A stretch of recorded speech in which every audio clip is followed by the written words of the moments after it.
విజయవాడలో world class amenities తో luxury land mark ready to occupy budget friendly premium gated community మన కానూరులో PVR elite. అమరావతిలో అసలైన పండగ మొదలైంది. ఎందుకంటే గవర్నమెంట్ కాంప్లెక్స్లో కీలకమైనటువంటి భాగాలుగా భావిస్తున్నటువంటి అసెంబ్లీ టవర్, హెచ్ఓడి టవర్స్, వీటి నిర్మాణం మొదలైతే అసలైనటువంటి ఘట్టం మొదలైనట్టుగా అందరూ భావిస్తారు. సో ఆ క్రమంలో ఇప్పుడు అమరావతిలో హెచ్ఓడి టవర్స్ దగ్గర పనులు ప్రారంభమయ్యాయి. బేస్మెంట్కి సంబంధించి క్లియరెన్స్ వర్క్స్ అన్నీ కూడా కంప్లీట్ అయిపోయినాయి. నెక్స్ట్ పూర్తి స్థాయిలో పనులు ప్రారంభించడానికి కాంట్రాక్ట్ సంస్థలు, ఎందుకంటే ఇక్కడ ఎల్ఎన్టీ ముఖ్య పాత్ర పోషిస్తుంది అసెంబ్లీ టవర్ నిర్మాణానికి సంబంధించి. అలానే షాపూర్జీ పల్లోంజీ ఎన్సీసీ కంపెనీ కూడా మిగతా టవర్ల నిర్మాణంలో పాల్పంచుకుంటున్నాయి. వీటికి సంబంధించినటువంటి ప్రజెంట్ వర్క్ స్టేటస్ ఒకసారి చూస్తే కనుక మనకి ఒక షాకింగ్ ఫ్యాక్టర్ అర్థమవుతుంది. ఇది టవర్ 3 దగ్గర ఉన్నటువంటి ప్రస్తుత పరిస్థితి. 3వ నంబర్ టవరు, అంటే మొత్తం మనకు తెలుసు 5 టవర్ల నిర్మాణం చేసేటువంటి ప్రణాళికని ఇందులో చేశారు. ఒకటి భారీ టవర్, అంటే 40 అంతస్తులు, G+40 ఫ్లోర్స్ చేసేది, అది సీఎం ఆఫీస్ కూడా అందులోనే ఉంటుందని చెప్పని ప్లాన్ చేశారు. మిగతా 4 టవర్స్ కూడా 39 అంతస్తులో నిర్మాణం జరుగుతాయి, G+39.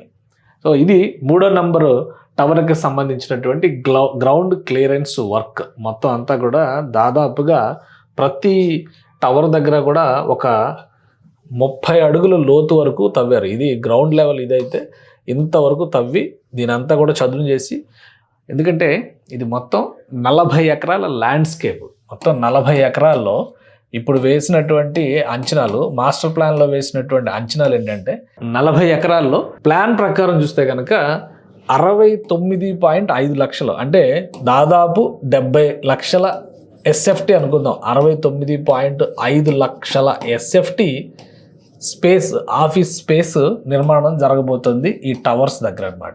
సో మొత్తం 4 టవర్స్ +1 మెయిన్ టవరు, ఈ 5 టవర్ల స్పేస్ కలిపి ఇంత ఎస్ఎఫ్టీ ఉండబోతుంది. 41 అంతస్తులు ఒక టవర్ ఉంటే మిగతావన్నీ కూడా 39 అంతస్తుల టవర్లు ఉంటాయి. సో దీనికి ఎందుకు మరి ఇంత జాప్యం జరిగింది? అప్పుడే ఆగినటువంటి నీళ్లు తోడేసిన వెంటనే కట్టేయచ్చు కదా అనేటువంటి అనుమానం రావచ్చు. కానీ 3 సార్లు వాటి స్ట్రెంగ్త్ బల పరీక్షలు చేసింది రాష్ట్ర ప్రభుత్వం, ఏపీసీఆర్డీఏ. దీనికి సంబంధించి హైదరాబాద్ ఐఐటి, చెన్నై ఐఐటి నిపుణుల బృందాలని ఇందులో ఇన్వాల్వ్ చేసింది. బేస్మెంట్ చెక్కు చెదరలేదు.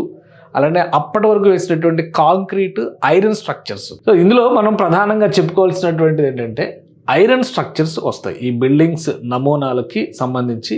ఇది ఐరన్ స్ట్రక్చరు. ఈ ఐరన్ స్ట్రక్చర్ మొత్తం కూడా దాదాపుగా ఇంతవరకు నీటిలో మునిగి 5 సంవత్సరాలు జల తపస్సు చేశాయి. 5 సంవత్సరాల జల తపస్సు తర్వాత ఇనుముకు ఉండేటువంటి లక్షణం ఏంటంటే సాధారణంగా తుప్పుపడుతుంది, బేస్ పాడైపోతుంది అని చెప్పని అందరూ భావించారు. అట్ ద సేమ్ టైం ఇక్కడ వాడినటువంటి కాంక్రీట్లో వాడినటువంటి ఇనుప చువ్వల నాణ్యత పైన కూడా అనుమానాలు ఉన్నాయి. దీనిపైనే మళ్ళీ నిర్మాణం చేస్తే సమస్య వస్తుందనేటువంటి ఆలోచనతోనే రాష్ట్ర ప్రభుత్వం 3 సార్లు పరీక్షలు చేయించింది. నీళ్లల్లో ఉండగా ఒకసారి పరిశీలన జరిగింది, నీళ్లు తోడేసిన తర్వాత పరిశీలన జరిగింది. చివరికి ఈ ఇనుప మొక్కలని చిన్న కట్ పీసెస్ చేసి వాటి స్ట్రెంగ్త్ పైన కూడా పరీక్షలు జరిగినాయి. వీటన్నిటిలో కూడా ఇవి క్వాలిఫై అయినాయి కాబట్టి చక్కగా నిర్మాణం చేయొచ్చు అని చెప్పిన సర్టిఫికేషన్ వచ్చింది. వచ్చిన తర్వాత మొత్తం గ్రౌండ్ క్లియరెన్స్ చేసి చుట్టుపక్కల కార్మికులకు సంబంధించి ఈ నిర్మాణాలు జరిగితే కనుక కనీసం 2 నుంచి 5 వేల మంది కార్మికులు ఇక్కడ నిరంతరంగా పనిచేయాల్సినటువంటి పరిస్థితి ఉంటుంది ఈ 5 టవర్ల దగ్గర. అందుకనే అక్కడ మొత్తం కూడా కార్మికులకు సంబంధించి, యంత్రాంగానికి సంబంధించి వ్యవస్థలన్నీ కూడా ఏర్పాటు చేసుకుని పనులు ప్రారంభించేటువంటి ప్రక్రియని ఈ కాంట్రాక్ట్ సంస్థలు, అంటే ఎల్ఎన్టీ అలానే షాపూర్జీ పల్లోంజీ సంస్థలు మొదలుపెట్టినాయి. ఇంకొకటి ఏంటంటే ఈ నిర్మాణంలో భాగంగా ఈ ఐరన్ ఫ్రేమింగ్, ఇది ఎక్కడో చేసి మళ్ళీ ఐరన్ ఫ్రేమింగ్ తీసుకొస్తే కనుక ఇబ్బంది అవుద్దని చెప్పని ఇక్కడే ఒక 8 ఎకరాల నుంచి ల్యాండ్ అడిగారు. ఒక 10 ఎకరాల లోపు ల్యాండ్ ఇస్తే అక్కడే ఈ మౌల్డింగ్ వర్క్ అంతా కూడా చేస్తాం అనేటువంటి విజ్ఞప్తి చేశారు. దానిపైన సిఆర్డీఏ కొంత కసరత్తు చేసి చుట్టుపక్కల ఆల్టర్నేటివ్ ప్రత్యామ్నాయంగా ఉన్నటువంటి భూములను చూపించింది. సో మొత్తం ఈ 40 ఎకరాల స్ట్రెచ్కి సంబంధించినటువంటి నిర్మాణ ప్రక్రియ ఇప్పుడు మొదలవుతుంది కాబట్టి అసలైనటువంటి పండగ అమరావతిలో మొదలవుతుంది అని చెప్పాల్సి వస్తుంది. ఇలా నిర్మాణాలు కంప్లీట్ అవుతాయి. ఇది గ్రాఫిక్స్ వర్కే రియాలిటీలోకి వచ్చేసరికి ఇచ్చిన టార్గెట్ ప్రకారం 2 సంవత్సరాలు పడుతుందని చెప్పని భావిస్తున్నారు. సో ఒకవైపు ఏమో మన హైకోర్టు కాంప్లెక్స్ అద్భుతంగా కనిపిస్తుంది. ఇంకోవైపు ఏమో సెక్రటేరియట్ అసెంబ్లీకి సంబంధించిన నిర్మాణం కనిపిస్తుంది. ఈ బిల్డింగ్స్ అన్నీ కూడా సెక్రటేరియట్కి సంబంధించినటువంటి హై రైజ్ బిల్డింగ్స్, ప్లస్ వాటి పక్కన మళ్ళీ యూటిలిటీ బిల్డింగ్స్ సపరేట్గా ఎన్ఎక్స్ బిల్డింగ్స్ అని చెప్పని అవి కూడా ఉంటాయి. కానీ అవి 4 అంతస్తులు 5 అంతస్తుల లోపే ఉంటాయి అన్నమాట. మెయిన్ టవర్స్ మాత్రం చాలా భారీ స్థాయిలో నిర్మాణం జరుగుతుంది. సో దీనిపైన కసరత్తు మొదలైంది. మొత్తం నిర్మాణానికి సంబంధించినటువంటి వివరాలన్నీ ఒకసారి మనం చూస్తే కనుక కాంట్రాక్ట్ ఇచ్చినటువంటి సంస్థలు ఆల్రెడీ మనం చెప్పుకున్నాం. ఇది అప్పుడు ఇచ్చినటువంటి టెండర్ నోటిఫికేషన్ ప్రకారం ఓన్లీ హెచ్ఓడి టవర్ అంటే ఏదైతే పెద్ద టవర్ కింద చెప్తున్నారో ఆ ఒక్క టవర్ నిర్మాణానికి సంబంధించే 1126 కోట్లు ఖర్చు అవుతాయి.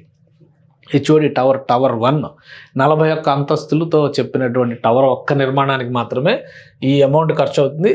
మిగతావి 1-2 టవర్లకి సంబంధించి 1897 2 టవర్లకే సంబంధించి ఇక్కడ మీరు చూస్తే అర్థమవుతుంది. 1 and 2 టవర్స్కి సంబంధించి 1897 కోట్లు ఖర్చు అవుతుంది. 2 and 3 టవర్స్కి సంబంధించి 1664 కోట్లు ఖర్చు అవుతుంది.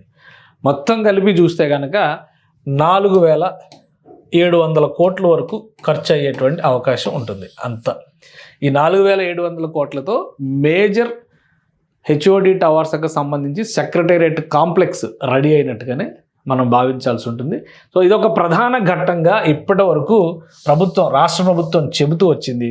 ఆ ప్రధాన ఘట్టం ఇప్పుడు ప్రారంభమైంది. ఇక నుంచి ఎందుకంటే వర్షాకాలం కూడా వెళ్ళిపోతుంది కాబట్టి ఈ సీజన్ వెళ్ళిపోయిన తర్వాత ఇక్కడ ఈ ఎండాకాలంలో ఈ రాబోయేటువంటి 6-7 నెలల్లో మళ్ళీ మే జూన్ వచ్చే వరకు కూడా శరవేగంగా నిర్మాణ ప్రక్రియ తీసుకెళ్లాలని చెప్పని రాష్ట్ర ప్రభుత్వం భావిస్తుంది. ఫస్ట్ బేస్మెంట్కి సంబంధించి 1-2 నెలల సమయం కంప్లీట్ అయినా కానీ ఒక్కసారి ఫ్లోరింగ్ వర్క్స్ మొదలైన తర్వాత నెలకి కనీసం 3 ఫ్లోర్లు వేసేటువంటి అవకాశం ఉంటుంది. 10 రోజులకు ఒక ఫ్లోర్ చొప్పున నిర్మాణ ప్రక్రియ ముందుకు వెళ్ళాలనేటువంటి ప్లానింగ్ చేస్తున్నారు.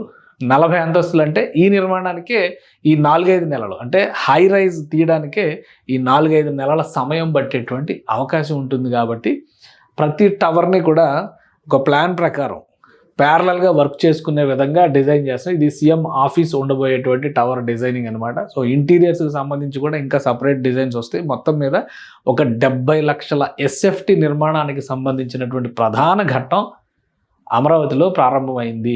ఇది అద్భుతమైనటువంటి అంశంగా మనం చూడాల్సి ఉంటుంది. ఏపీసీఆర్డీఏ ప్రాజెక్ట్ ఆఫీసు ఓపెన్ అవుతున్నటువంటి తరుణంలో ఈ ప్రధాన ఘట్టం ప్రారంభం కావడం, వీటి నిర్మాణానికి సంబంధించి కూడా 2 సంవత్సరాల సమయం ఉంది కాబట్టి 3 సంవత్సరాల్లో మొత్తం అమరావతికి ఒక రూపురేఖలు ఇస్తామని ప్రభుత్వం చెబుతుంది. కాబట్టి ఇది ఒక కీలకమైనటువంటి ముందడుగుగా చెప్పొచ్చు.